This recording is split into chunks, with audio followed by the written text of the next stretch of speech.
استعمال کر سکتے ہیں۔ اس کائنات کے درختوں کے پتوں کا گننا تو ممکن ہے، آسمان پر چمکتے ہوئے ستاروں کا گننا ممکن ہے، سمندروں کے قطرات کا گننا ممکن ہے، لیکن اللہ کی نعمتیں اتنی ہیں جس کا گننا ناممکن ہے۔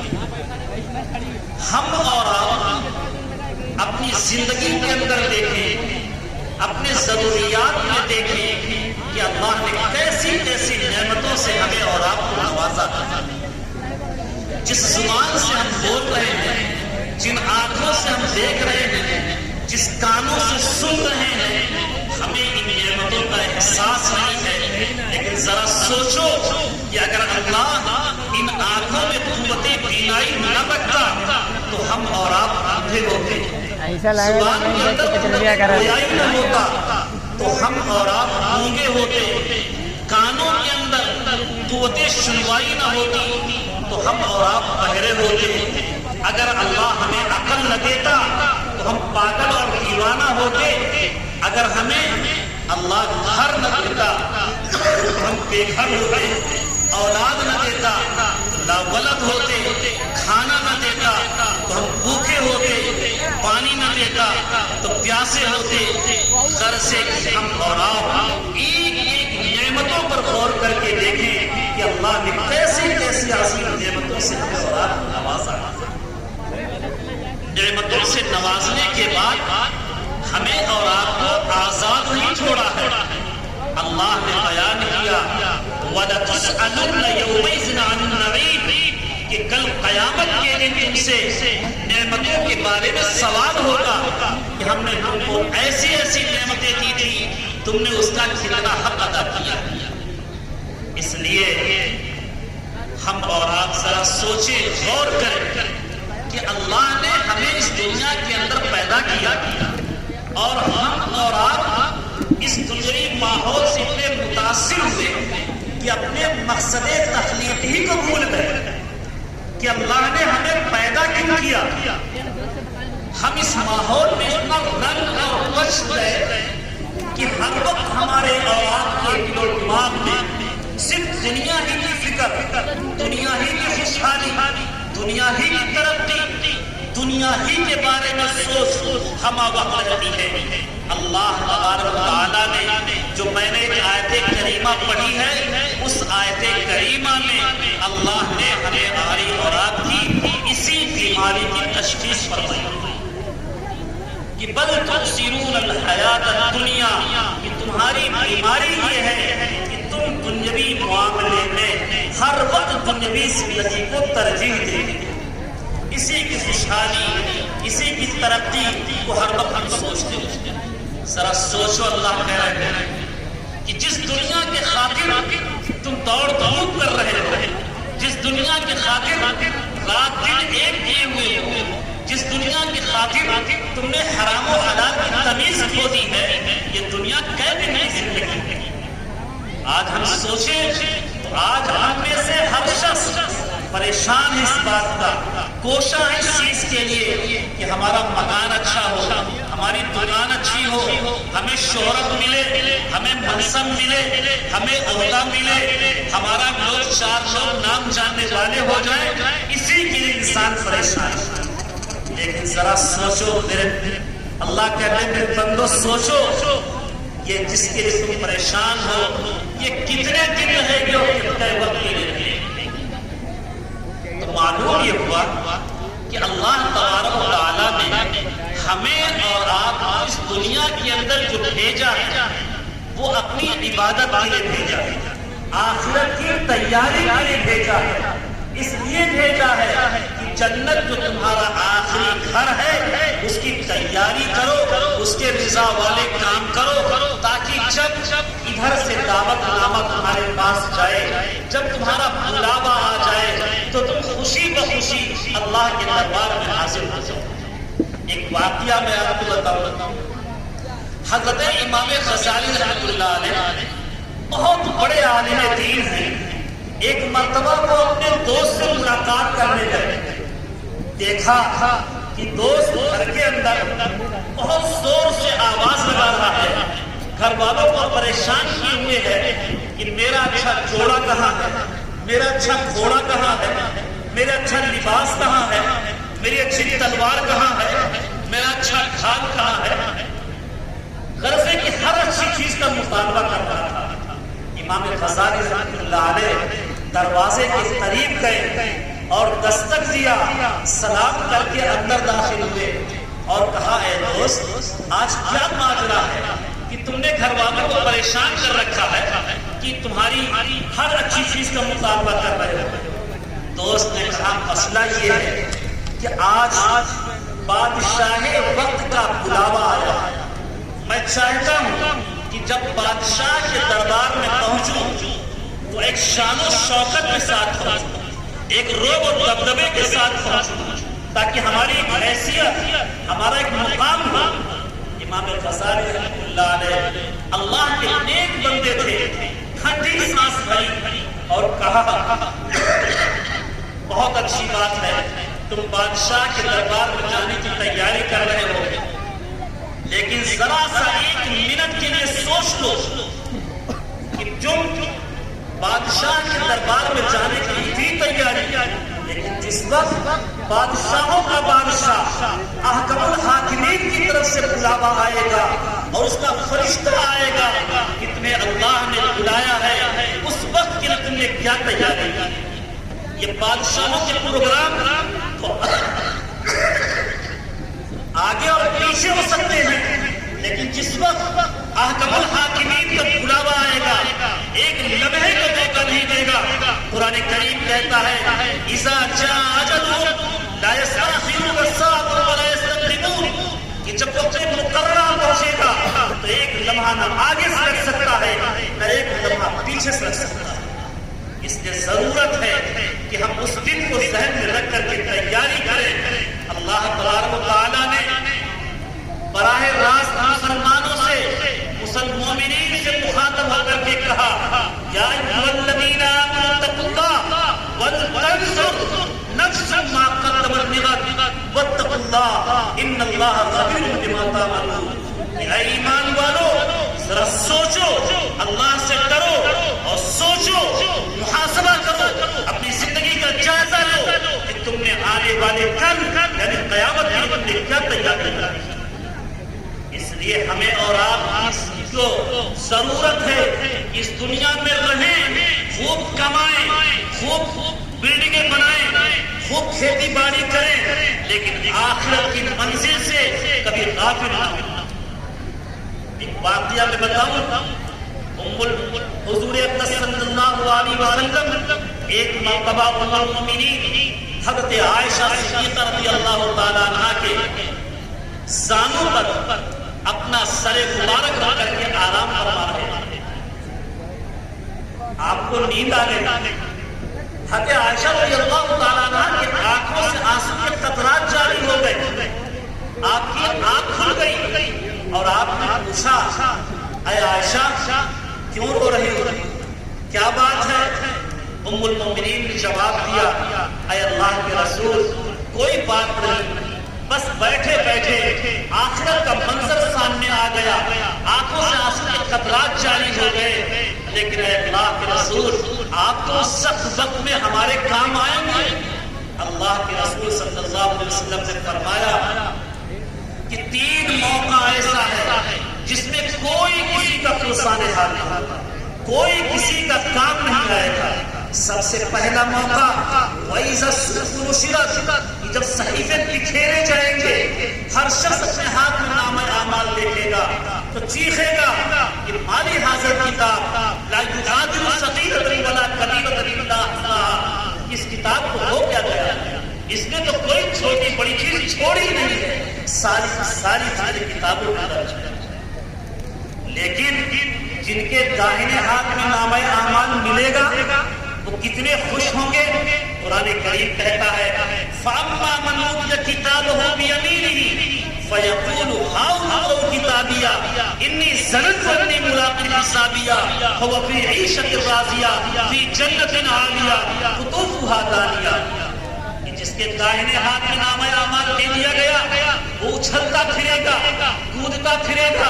لوگوں کو دکھلاتا پھرے گا اور کہے گا ہاؤ کتابیا لو میرا نامہ اعمال پڑھ لو، انی ظننت انی ملاق حسابیا، میرا یقین تھا کہ قیامت قائم ہوگی، ذرے ذرے کا حساب ہوگا، میں نے اس کی تیاری کر رکھی تھی، میں نے دنیا کے اندر آخرت کے فکر کو غالب اللہ تبارک تعالیٰ فرشتوں سے کہیں گے ایسے لوگوں کو خوشخبری سنا دو، کلو واشربوا حنیئا بما اسلفتم فی الایام الخالیہ، کھاؤ اور پیو اس سیاہ چیزوں کا جو تم نے دنیا کے اندر کیا۔ لیکن اگر کسی کے ہاتھ میں بائیں ہاتھ میں نامہ اعمال مل گیا تو وہ کتنا روئے گا، کتنا پچھتائے گا۔ قرآن کریم نے اس کا بھی نقشہ کیا ہے، وَأَمَّا مَنْ أُوتِیَ کِتَابَهُ بِشِمَالِهِ فَيَقُولُ یَا لَیتَنِی لَمْ أُوتَ کِتَابِیَهْ، جس کے بائیں ہاتھ میں نامہ اعمال دے دیا گیا وہ کہے گا کاش مجھے میرا نامہ اعمال ہی نہ دیا جاتا، کاش میرا حساب ہی نہ۔ یہ پہلا موقع ہے جس کا کوئی پرسان حال نہیں ہوگا۔ دوسرا موقع ہر شخص کو خود صراط سے گزرنا ہے 500 برس کی مسافت میں، لیکن آپ میں سے ہر شخص جانتا ہے کہ وہ کتنا اندھیرا، باریک، بال سے زیادہ باریک، تلوار سے زیادہ تیز، لیکن مومنین کیسے گزریں گے؟ قرآن کریم کہتا ہے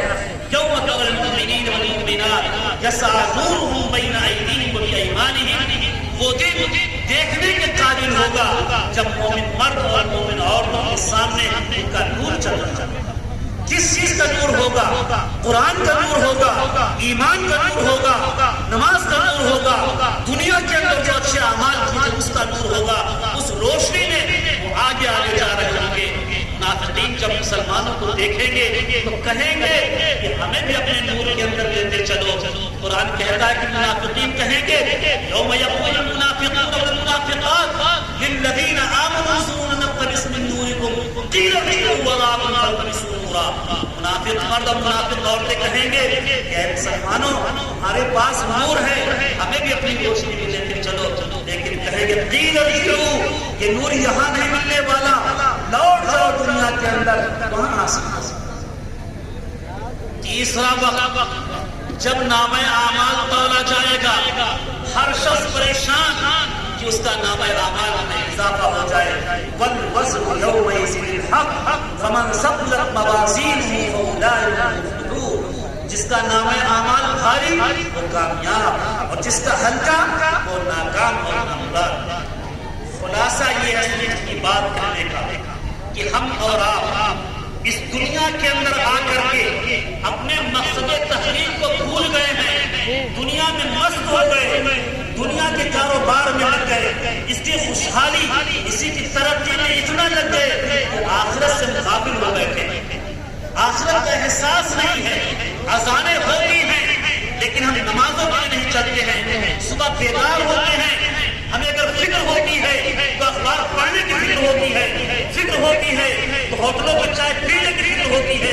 فکر ہوتی ہے تو دوستوں کے کھیت کھلیان میں جانے کی فکر ہوتی ہے۔ اس چیز کی فکر نہیں ہوتی ہے جب قرآن کریم کی تلاوت کرتے ہیں، اس چیز کی فکر نہیں ہوتی ہے کہ مسجدوں میں پہنچ کر کے ہم نماز کو ادا کرنے والے بنے۔ اس لیے ضرورت ہے اس چیز کی کہ آج ہم اپنی زندگیوں کے اندر انقلاب لائیں، تبدیلی لائیں۔ قرآن کریم نے صرف ایک نسخہ بتایا ہے۔ آج جو ہم مجلسوں میں بیٹھ کر کے اپنے ملک کے وزیر اعظم کو، اپنے ملک کے وزیر اعلیٰ کو یا اس تنظیم کے لوگوں کو برا بھلا کہتے ہیں اور کہتے ہیں کہ مسلمانوں کے دشمن ہیں، مسلمانوں کے خلاف سازشیں رچتے ہیں، یقین جانو ان تبصروں سے کوئی مسئلہ حل ہونے والا نہیں۔ اگر ہم چاہتے ہیں ملک کے اندر امان ہو، سکون ہو، مسلمان عزت کی زندگی گزارے، مسلمان ایک باعزت قوم کی حیثیت سے رہے، تو اللہ نے اس نے نسخہ بتایا ہے، ان اللہ لا یغیر ما بقوم حتی یغیر ما بانفسہم، بے شک اللہ کسی قوم کے حالات کو نہیں بدلتا جب تک کہ وہ قوم خود اپنے حالات کو نہ بدل دے۔ اگر ہم چاہتے ہیں کہ ملک چاہتے ہیں کہ اگر مسلمان عزت کی قوم باعزت قوم کی زندگی گزارے، باحیثیت ہو کر کے گزارے، تو ہمیں سنتوں کو عزت دینا ہوگا، اپنی زندگیوں کے اندر تبدیلی پیدا کرنی ہوگی۔ اگر ہم نماز نہیں پڑھتے ہیں تو نماز پڑھنے والے بننا پڑے گا، قرآن کریم کی تلاوت نہیں کرتے ہیں تو قرآن کریم کی تلاوت کرنے والا بننا پڑے گا۔ اگر ہم ظلم کرتے ہیں، جھوٹ بولتے ہیں، چغلخوری کرتے ہیں، زنا بدکاری کرتے ہیں، غیبت چغلخوری کرتے ہیں، تو تمام چیزوں کو چھوڑنا پڑے گا، اللہ سے رشتہ مضبوط چھوڑنا ہوگا، تب جا کر کے حالات بدلیں گے۔ یہ سارے لوگوں کے قلوب اللہ کے ہاتھوں میں ہے۔ اگر ہم نے اللہ کو راضی کر دیا تو آج جو ہمارے دشمن ہیں اللہ ان کے قلوب کو بدلے گا اور پھر وہ ہمارے موافق فیصلہ کرے گا، ہمارے حق میں بولیں گے، ہم عزت کی زندگی گزاریں گے۔ اس لیے سب سے پہلا کام یہی ہے کہ ہم اپنا رشتہ اللہ سے مضبوط جوڑ لیں، اور ہم تقریریں اس زمانے سے سنتے چلے آ رہے ہیں، صرف اس کو سننے کی نیت سے نہ سنیں، اپنے کانوں کو صرف اس لیے نہ سنیں تقریروں کو کہ فلاں نے کیا کہا، کیسی تقریر کی، عمل کی نیت سے سنیں، ایک جذبہ لے کر کے جائیں، اپنی زندگی کے اندر اختلاف لانے کی کوشش کریں۔ کافی وقت ہمارا اور آپ کا گزر چکا ہے لاپرواہی کے اندر، غفلت کے اندر، اور اب وقت کم بچا ہے، اس کو اللہ کی رضا میں لگائیں، اللہ کو راضی کرے، اللہ حالات۔ دوسری ذمہ داری یہ ہے کہ ہم اور آپ اپنی اولاد کے تعلق سے فکر مند ہو جائیں۔ قرآن کریم کہتا ہے یا ایھا الذین آمنوا قوا انفسکم واہلیکم نارا، یا ایمان والو تم اپنے آپ کو اور اپنے اہل و عیال کو اور اپنے بیوی بچوں کو اور اپنے ماتحتوں کو جہنم کی آگ سے بچاؤ۔ پہلا کام یہ ہے کہ ہم خود نیک بنیں، دوسرا کام یہ ہے کہ اپنی نسلوں کے تعلق سے اس چیز کی فکر لیں کہ ان کا دین محفوظ ہو جائے، ان کا عقیدہ مضبوط ہو جائے، وہ دین اسلام پر چلنے والے ہو جائیں۔ دنیا کے اندر جتنے پیغمبر آئے سبوں نے اپنے اولاد کے تعلق سے، اپنی نسلوں کے تعلق سے وہ فکر مند رہے ہیں۔ چنانچہ حضرت ابراہیم علیہ السلام نے اپنے گھر والوں کو جب اس جگہ چھوڑا جنہیں آج مکہ معظمہ کہا جاتا ہے، وہاں اپنی بیوی حضرت ہاجرہ اور اپنے بیٹے حضرت اسماعیل علیہ السلام کو چھوڑا تو وہاں چند دعائیں کی، اس میں سے ایک دعا یہ بھی کی تھی رب اجعلنی مقیم الصلاۃ ومن ذریتی ربنا وتقبل دعا، کہ میرے پروردگار آپ مجھے بھی نمازی بنا دیجئے اور میری ذریت کو بھی نمازی بنا دیجئے۔ حضرت ابراہیم علیہ السلام اسماعیل علیہ السلام جب اللہ کی رحمت سے بیت اللہ کی تعمیر کر چکے تو دونوں نے دعائیں کی ربنا وجعلنا مسلمین لک ومن ذریتنا امة مسلمة لک، کہ اے میرے پروردگار ہم کو بھی اپنا تابعدار بنا لیجئے اور ہماری ذریت کو بھی اپنا تابعدار بنا لیجئے۔ حضرت یعقوب علیہ السلام نے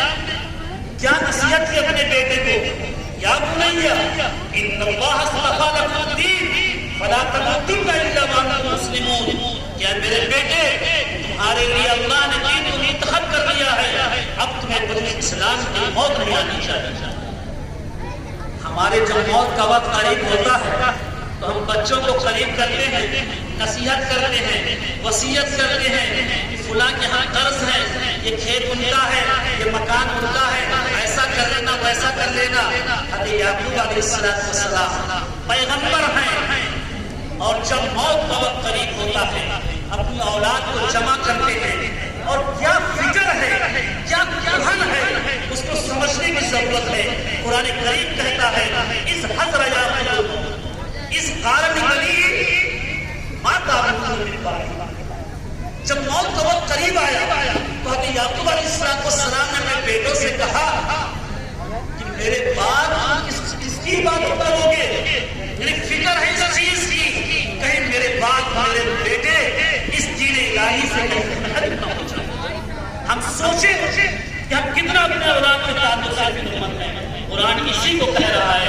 یا ایھا الذین آمنوا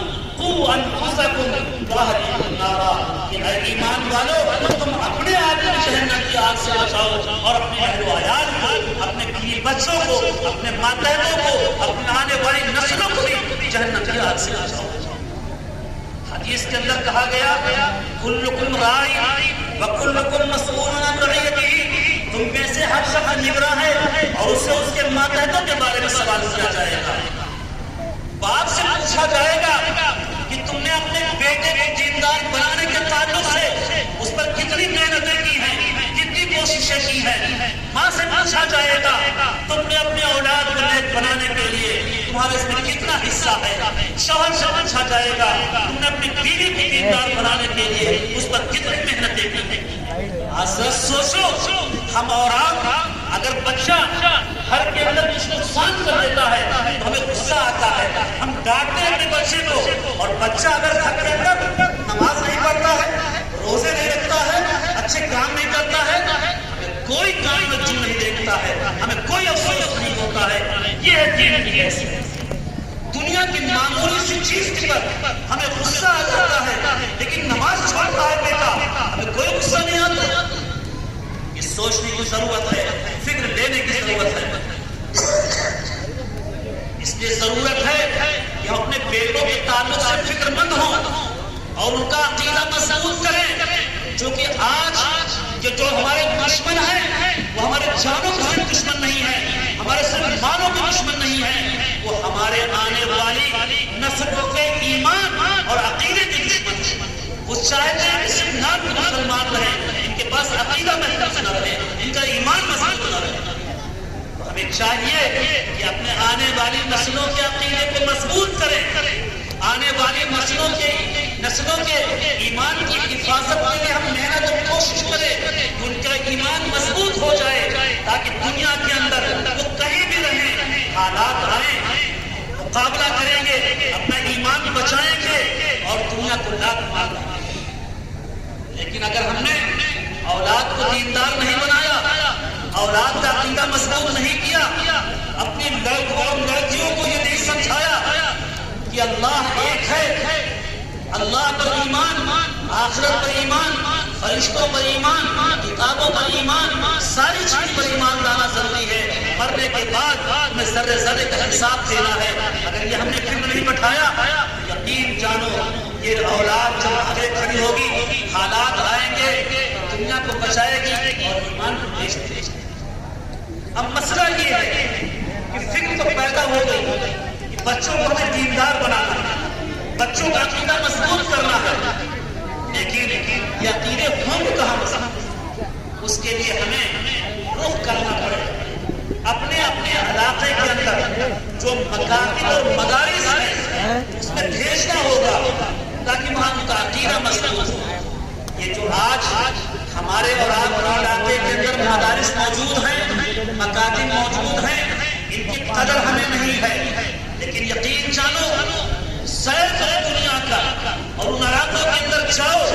جہاں دیکھو مکاتب نہیں ہے، مدارس نہیں ہے، وہاں مسلمانوں کی حالت کیا ہے، ان کا نام ٹھیک سے نہیں ہے، یا نام اچھے نہیں ہے، ان کو کلمہ نہیں یاد ہے، ان کا عقیدہ مضبوط نہیں ہے، کوئی مر جاتا ہے تو نماز جنازہ کو پڑھنے والا موجود نہیں۔ اس لیے اللہ نے ہمیں اور آپ کو جو ہمارے گاؤں علاقے کے اندر یہ مکاتب اور مدارس اللہ نے دیے ہیں، ان کی قدر کریں، ان کو محبت کی نظروں سے دیکھیں اور اس کو بہت بڑی نعمت سمجھیں، چونکہ یہ مدارس ریڑھ کی ہڈی کی حیثیت رکھتے ہیں، یہ معاشرے اور سوسائٹی